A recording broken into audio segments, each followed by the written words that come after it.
1992 in Barcelona, I made an hour-long documentary. So it was Paul Holmes at the Paralympics looking at New Zealanders performing. People wanted to know, why hadn't they ever seen this before? It wasn't live. Why didn't they see more of it while it was on? BBC had been live. They were treating Paralympic sport as any other sport, and we were just tagging along. I was determined, that one day we would have Paralympic coverage live from every event that New Zealanders were in. Unfortunately, it didn't happen while I was there, but Paris, it happened. Well, I first became aware of Chaz when I saw the Barcelona '92 documentary. They were one of the key catalysts for me getting involved. Dwayne told me in Atlanta, and he saw 12 Days of Glory. He was just blown away.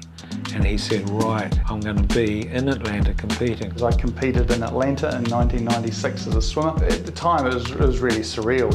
I'm just this newly appointed Paralympian at my first Paralympic Games. It was just an honour. He went there and he won gold medals, silver medals, bronze medals, and became the big name of Paralympic swimming. It grew to be a bigger coverage of the athletes themselves, but the documentary was still 1 hour long. When Shelto Taylor and I got back to Hawke's Bay Napier Airport, and the airport was full. There were just hundreds and hundreds of people there, and newspapers, and we got the keys to the city, and they had a parade, and none of that would have happened, I don't believe, unless it was televised.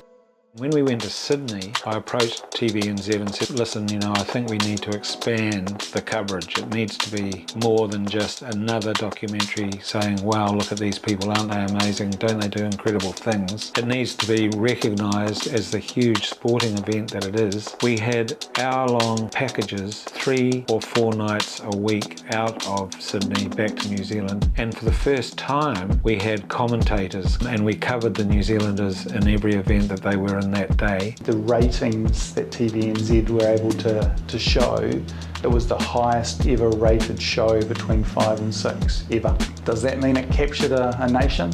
Yeah, you bet it did. And then in Athens, we took it even further. I took a sports presenter and I took 2 commentators, and once again, not live, but we did extended coverage of the New Zealanders every day.